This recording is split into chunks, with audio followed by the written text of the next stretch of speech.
I don't play many games past the 100-hour mark, and maybe past the 100-hour mark I'll still be in the honeymoon phase. I'm not sure when the honeymoon phase ends, but I'm almost at 100 hours of Final Fantasy, and all I can say is that feeling I had with Vindictus is still going strong. Nah, haha, honeymoon phase. Little did he know when making this video his dopamine would now be dependent on this game for the rest of his life. If you don't already know, I've been spending most of my idle time, which is most of my time, playing this game. My journey started in A Realm Reborn, where all of a sudden a wave of excitement harder and harder, which only hiked for a long time. Anyway, 6 months later I set onto Shadowbringers, who many claim to be the best expansion yet. Whoa, hold up, we're getting way too ahead of ourselves. Let's dial it back to when starting Heavensward real quick. I already made a video on A Realm Reborn, which you can see after this video if you want. This was when you could say some aspects in the game would really start to have me hooked. What the fuck? What the fuck? Oh shit! Yep, my dungeon runs would also start giving me lit bum fuck off loot, so I didn't have to look like an Oblivion NPC no more. No longer would I run around with this stupid helmet and let my hair flow. However, there was one problem. One big issue with me dressing the way I wanted. In order to progress with less embarrassment, I had to get good. It's not that hard to get good in this game.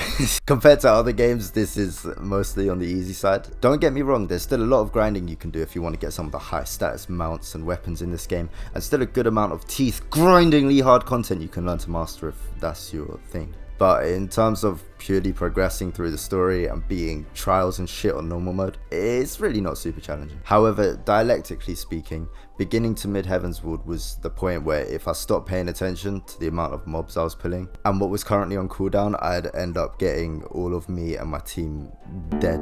I'm gonna die. Is this the good stuff? I'm pressing my nose. Bruv, holy shit. They're all dead.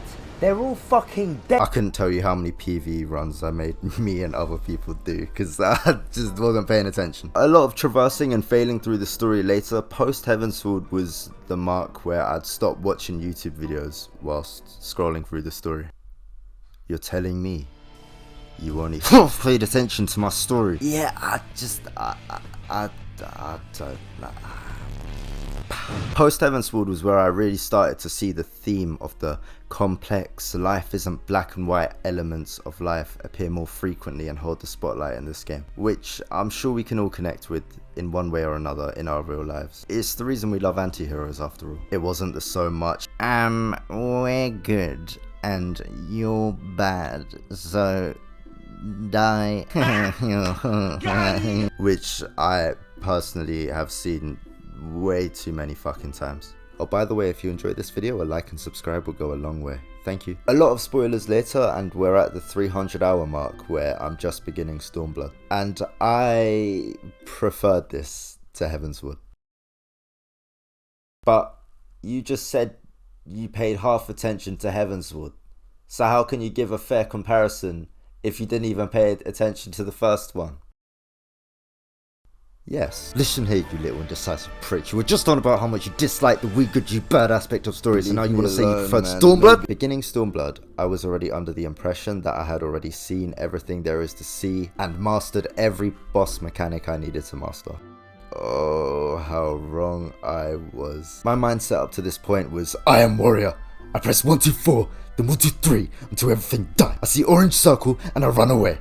Or I don't run away, I just blame healers and everything die. But shit, I got yeeted into Asia, then forced underwater, then manhandled over and over and over. By God knows what the fuck these mobs I'm meant to be fighting have become, and it got really frustrating at times, with my ego curve taking a fat dive, but it's okay, as through this adventure, I felt like I was truly mastering the game. Until next time where I beat Shadowbringers and say the same exact thing. If I make it to the few 100-hour mark in any game, this is where I would realize I have learnt fuck all if I wanted to reach the top. And when taking a game slightly more seriously than a wind down hobby, I would sort of create and apply a daily routine to fill out my quota when playing games. For the most part, I've hate it when I realize one is needed to be kept to if it's mandatory. I don't mind it if I set a quota for myself. Obviously, if I want to reach a certain rank in a video game or something, then, you know, I'll I'll set a quota. And that holds its place a little bit here, but it's not really what I would define as a proper daily routine. I'll get onto that later. You know, I'd log on to do the story or continue my grinds or something, but I am still mostly clueless about almost everything in this game. What the hell are maps? I hear this everywhere. Maps, maps, maps. Are they these things? They look like maps. Should I have started any of these jobs yet? What are they for? Are they important? What's the company seal or any of these materials? And